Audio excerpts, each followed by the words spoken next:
अच्छा जी, डिविडेंड्स जो है वो कंपनी के डिविडेंड्स बड़े इंपॉर्टेंट से एक एस्पेक्ट है जी। थोड़ा सा इसको हाईलाइट करके इसके बारे में पढ़ लेते हैं। याद रहे, हमारे पास ना शेयर्स की टाइप्स होती हैं। एक हमारे पास होते हैं मैंगो शेयर्स यानी कि ऑर्डिनरी शेयर्स, और एक हमारे पास होते हैं प्रेफरेंस शेयर्स।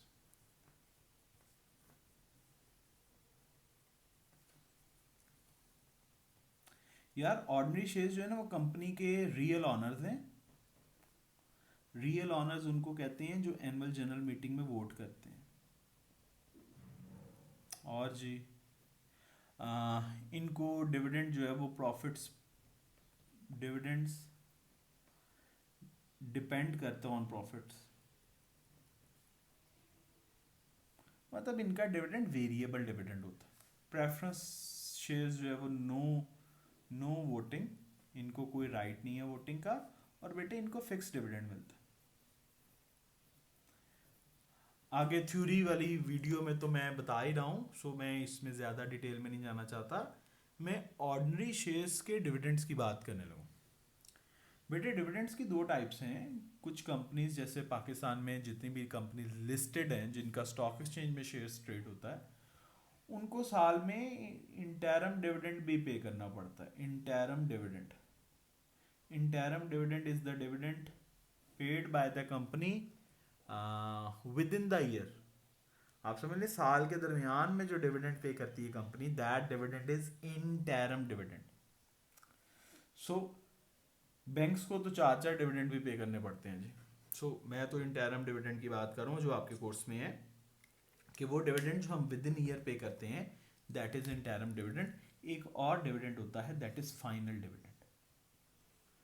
फाइनल डिविडेंड वो डिविडेंड है जो हम एंड ऑफ ईयर पे करते हैं।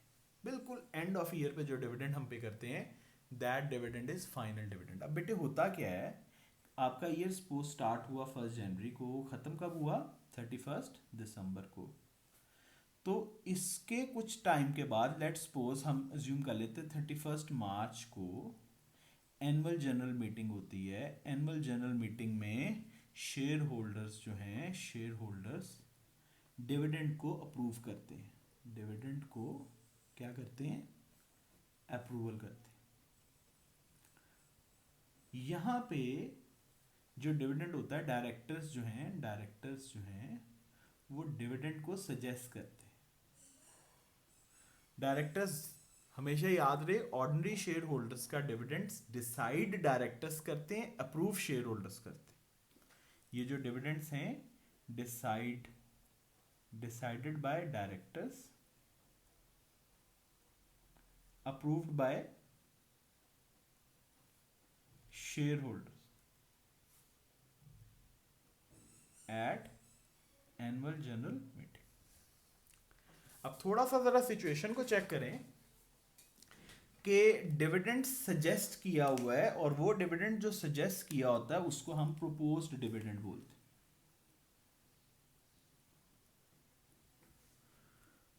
और यहां पे जाके वो डिविडेंड अप्रूव होता है।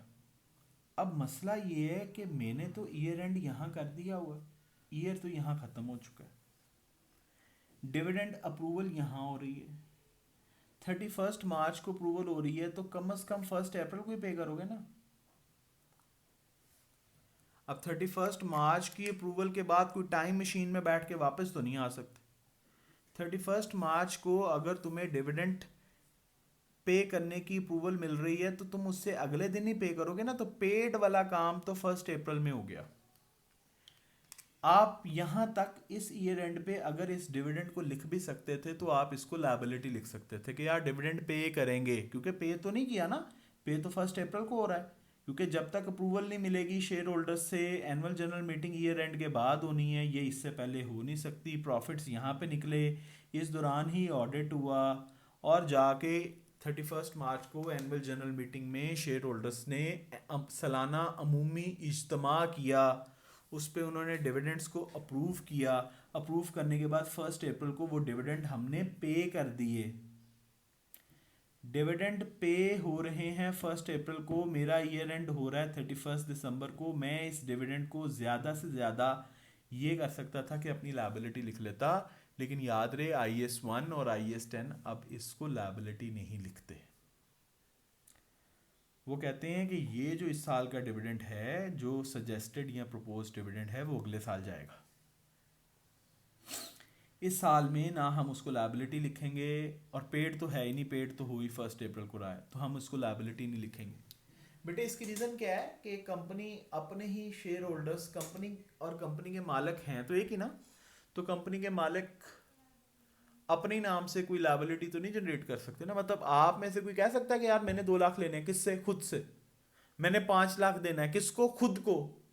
मतलब ये कैसे हो सकता है कि मैंने खुद के ही पैसे लेने हैं या खुद को ही पैसे देने हैं? सो इस वजह से हम इस डिविडेंड को कभी भी लायबिलिटी ट्रीट नहीं कर सकते। सो अब हमने प्रपोज डिविडेंड को इग्नोर करना है। सो ये जो इस साल का डिविडेंड है वो अगले साल में आएगा। इन अदर वर्ड्स, आप लोगों को बिल्कुल सिंपल समझाने के लिए, इन 2016 interim of 2015 and final of 2015, तो मेरे किसी भी साल में इस साल का interim of 16 and final of 15 आएंगे। तो मैंने 2016 में 2015 का फाइनल और 2016 का इंटरम लेना, और 2016 का फाइनल 2017 में चले जाएगा, 17 का 18 में चले जाएगा, 18 का 19 में चले जाएगा। मतलब अगर आप मुझसे पूछेंगे कि सर 2020 की बैलेंस शीट में या इनकम स्टेटमेंट में statement of changes in equity में आता है, वेरी सॉरी। सो आप अगर मुझसे पूछेंगे कि सर 2020 में आप कौन से डिविडेंड्स ट्रीट करेंगे, तो मैं कहूँगा 2020 का इंटरम और 2019 का फाइनल। सो पिछले साल का फाइनल और इस साल का इंटरम। इस साल के फाइनल को जो अभी तक प्रपोज्ड है आपने इग्नोर कर देना। ठीक है जी, थैंक यू।